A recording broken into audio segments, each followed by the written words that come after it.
We're the best team in the league.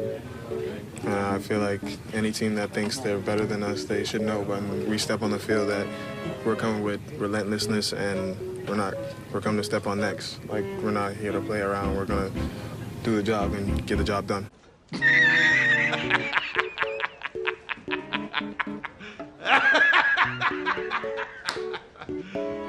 You serious? 100%. I always felt like that. We're the team to beat. What team was the easiest to play this year? Ooh. Which team was the easiest to play against? Oh, boy. Oh, Vladdy wants to answer that? The Yankees. The Yankees! Give this man his money and throw in a bar of soap. Well, well, well. How the turntables.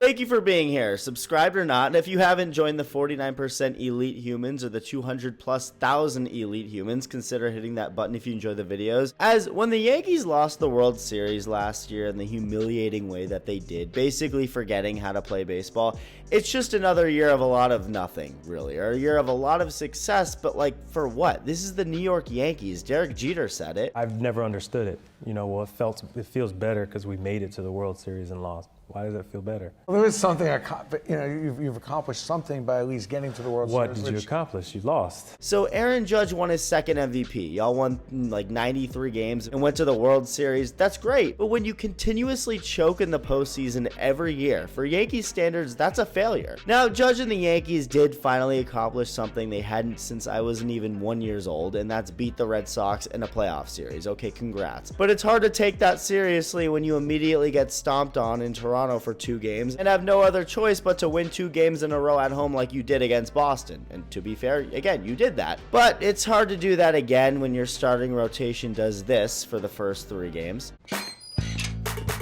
I'm looking for my friends. I'm looking for you. There's Gabriella. Watch what I can do! Vlad launches one, left field and deep. Bellinger going back, looking up at the wall. It's out of here! For Toronto. First pitch crushed, left field and deep. That ball is headed to the second deck and gone! I'm looking for my friends. I'm looking for you. Hey, there's Gerald. Yeah! Check out my moves! Third, nobody out. Ernie Clement leans into one to deep left field. It is gone! Guerrero on second.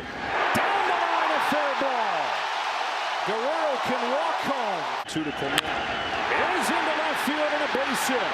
Here comes Varsho. Bellinger's throw. No chance. I'm looking for my friends. I'm looking for you. Hey, there's May. May I show you how I groove? Whoa, he swings and it's a fly ball to deep center field. Grisham's going back. He's done it again. Another 0-2. And Clement hits it through the left side on the ground, a base hit. Vladdy getting the wave. Here comes the throw from Bellinger. It bounces in late. He's safe. That's past first and into right. Varsho's in. Here comes Clement. Throw goes into second. It is 6-1 Toronto. Your starter's getting rocked every start, especially Fried now Rodon at home. Probably not the best strategy to win a series, but what the hell do I know? Well, I definitely know Aaron Judge is good.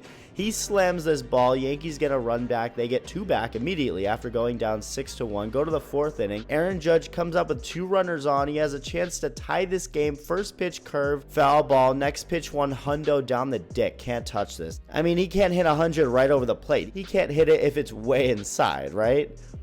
I'm not gonna lie, this was epic. I mean, it's not like I disrespect Judge.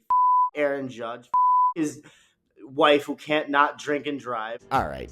See, this is the problem with AI. I genuinely think Aaron Judge is the greatest right-handed hitter of all time. Barry Bonds #1 overall, Judge #2. And I also thought the Judge postseason narrative was overplayed. Like, has he had his rough moments and stretches in the postseason? Yeah, his overall numbers aren't MVP caliber, but he also had 16 playoff home runs before this postseason started. And to start this postseason, he hit .444 with an OPS over 1,000. postseason. So the narrative now was like, oh, well, he's hitting, but he's only hitting mostly singles. Can you imagine being so good that the only criticism people can come up with is you didn't get better hits? Like, you're getting a lot of hits, but they're not good enough hits. That's like saying a surgeon is underwhelming because he wasn't able to revive a decapitated person. Like, oh, my bad. Well, on one swing, Judge ends this narrative by not only just making contact with a pitch that seems impossible to make contact on, but sending it 386 feet down the line off the foul pole for a game-tying home run. And while watching this, I was like, the Yankees are so winning this game.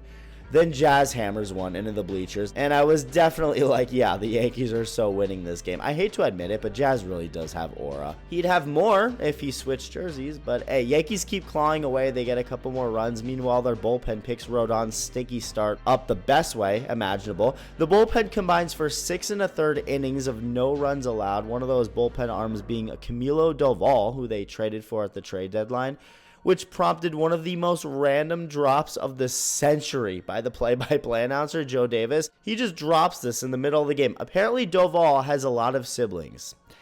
And by a lot, I mean whatever number of siblings you are going to guess that he has if you don't know. Let's just say it's way more than whatever you're probably thinking. He has... Not 2, not 3, not 4, not 5, not 6, not 7. 23 siblings. 23. You'd think after 6, his parents would be like, all right, this is kind of a lot. How about after 12? Like, all right, this is kind of, you know, how about 24 freaking kids? That's insane. And is it with the same parents? If it is, God, I hope his mom is okay. Well, his outing went more than okay, and so did, again, the whole bullpen. The Yankees stay alive and force a Game 4. And who was getting the ball for them in Game 4? Hitler. Oh, my God. No. All right, let's go to a break, guys. Cam, I'm going Cam. You know what, Poppy? You just get in trouble. You just call him Cam. Cam, that's it. You just call him Cam. You just call him Cam. I just want to make it known, Cam Hitler, oh, my bad, Cam Schittler literally grew up a Red Sox fan in Massachusetts. Imagine growing up a Red Sox fan your whole life, and David Ortiz, like every Red Sox fan's idol, calls you Hitler. That is rough. That's like being a Swiftie and having Taylor herself ban you from buying any albums. Well, no matter who's on the mound for the Yankees, whether it's Hitler, Stalin, Osama bin Laden, Benjamin Netanyahu, one thing is inevitable. A big-ass Dominican dude being the boogeyman. Vladdy Jr., a Canadian Dominican, literally hitting 600 in the first 3 games of this series, keeps that going with an RBI knock down the line. Jays take an early lead, another early lead. And the man who gave up that big home run to Judge the night before and to Jazz, Louis Varland, starts this game. Well, still can't get Judge out, but thankfully for him, just a single this time. He does well with the 4 outs that he did get. Strikes out 2 of them. But then he hits Paul Goldschmidt, so in comes Mason Fluharty, the lefty who does his job. Strikes out Austin Wells and Anthony Volpe, but then gives up a game-tying homer to start the 3rd. Ryan McMahon somehow pulls this sweeper, sweeping away enough to get out. So this game's tied. In comes Sir Anthony Dominguez. Judge stays crushing the ball, but it's for an out. Then Bellinger, he hits one well. Dalton Varsho in center field right there, though, and here come the Jays. Addison Barger leadoff double, but credit to Adolph. He gets the next 3 guys down. Striking out Anthony Santander to end the inning. Game stays tied. Here come the Yankees. Maybe. Never mind. Jazz hits into this double play. Nobody scores in the 5th. Then up comes Barry Bonds. If he was white, 4 inches shorter, and batted right-handed for some reason. This man has been from another planet this series. Holy shit, Ernie Clement. This leadoff hit made him now 8 for his last 10. Andres Jimenez then hits one. Adolph thought he could maybe grab, but pulled out at the last second, but it's not the good type of pull-out game. Nobody is there to field it. I mean, if Jazz was positioned there, he's obviously making this play, but he's not, so it gets through. To 3rd goes Barry Bonds. If he was white, 4 inches shorter, and batted right-handed for some reason, and he goes home on a sac fly by George Springer. Back on top, Adolph keeps it at just 1 run and does the unthinkable. He strikes out Vladdy Jr., although looking back, he probably just looked at this on purpose because he felt bad. Yankees now hitting another lefty in the game for the Blue Jays. He's dominating. Anthony Volpe goes down swinging again. He gets McMahon to do nothing. 6th inning, still 2-1. Trent Grisham strikes out again. He's trying to copy Volpe. Then they put Judge on first base with nobody on. They feel like automatically giving him first base is better than the risk he does something more. They're willing to just do that. So free base runner, and the Yankees don't take advantage of it. Bellinger hits this hard, but right at Nathan Lucas in left field. Giancarlo Stanton walks. Now Jazz up one swing can change everything, and he grounds right at Bonds at second. Then Ryan McMahon just doing it all to keep the Yankees in this game. I mean, was like wiping out as he made this catch the most necessary thing ever? No, but whatever, I'll give it to him. And the Yankees should have also just given Ernie Clement first base like the Jays did with Judge. Another hit for White right-handed Bonds, and this is playing exactly how that 5th inning did. White Bonds with a hit, then Jimenez up the middle, and this time it's perfect. Instead of nobody being where the ball was hit, Jazz is right there to make the middle and off of Chisholm into center.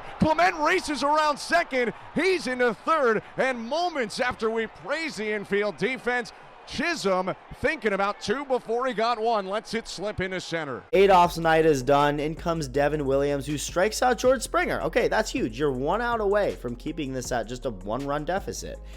Well, until Nathan Lucas, who by the way is 31 years old and spent 10 years in the minor leagues before this year. I didn't know that. So even though he says his name wrong, I gotta respect that. And you gotta respect the fact that he hits this ball over the head of Anthony Volpe, who you would think is the one who'd be in the minors more than Lucas. People have been calling you Volpedo. In or out? In. Pedo.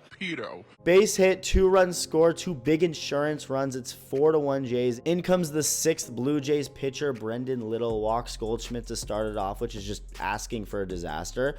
But thankfully, Volpedo was up 2 hitters later, so free out. 2 guys on, Grisham the tying run at the plate, and he doesn't strike out like he has the whole game up to this point, but it's just as bad. End of the inning, then the Jays are like, we want more. Alejandro Kirk grounds one down the line, moves his big ass to third on this flyout, and then home on this Miles Straw base hit. 5-1 Jays. Then Barry Bonds, if he was white, 4 inches shorter, batted right-handed for some reason, gets hit near the head. First pitch, and he's got that roid rage ready to go. Vladdy in the dugout like, it's okay, stay calm, Jays don't score again. And this inning was the best chance the Yankees had. You wouldn't think so with the way it started. Aaron Judge goes down, and this may very well be his final at-bat of the whole season. Then Cody Bellinger pops up. So the first 2 guys are out of this inning. Nobody's on base. The 7th pitcher is in for the Jays, but then Stanton grounds one up the middle. Then Jazz works a long at-bat for a walk. So the Jays are like bringing the closer, Jeff Hoffman, their 8th pitcher of the night, and he walks Sid from Toy Story to load the bases. So here comes Austin Wells with a chance to, at the very least, make this interesting again, let alone tie it on one swing. The crowd's kind of back into it. Like, show us if you mean it. So Wells is like, JK, I don't. First pitch hits it right up in the air. Straw and left has all night to camp under it. This woman's like, they really just did all of that for nothing? Yeah, the Red Sox did that too throughout the entire season. I know how you feel, babe. Skip to the 9th. Hoffman trying to close it out. Jason Dominguez pinch hits for Volpe and actually does get a hit. So that's, you know, it makes sense. That's why you do that. But 2 outs later, the Yankees are down to their final out. Down to their final strike. And Aaron Judge is like, okay, my team might suck, but I'm not ending my MVP season on that bullshit ass strikeout. He hits a freaking rocket off the wall. 114 miles an hour off the bat. Very fitting way for this to end. The MVP does all he can do. Hits the ball as hard as possible. Help lead his team to 93 wins in the playoffs again. But in the end, it ends the same. They choke. Another team punks them out in their own stadium, this time via Canada. They let Canada take over in New York. And another great individual year for Aaron Judge goes by without a championship. That epic home run he hit the night before goes for nothing in the end, and it's officially been 16 years since the last Yankees championship at all. Think about that. The New York Yankees, a franchise we're supposed to look at as the model for winning, like in all of sports, there are teenagers who have never been alive for a Yankees World Series win. Where do they go from here? Lord knows. But here's something we all do know. The Yankees lose. The Yankees lose. Let's go, baby. Let's go. Let me know your thoughts and thank you for watching, especially if you're a Yankees fan making it this far. Love you. Bye.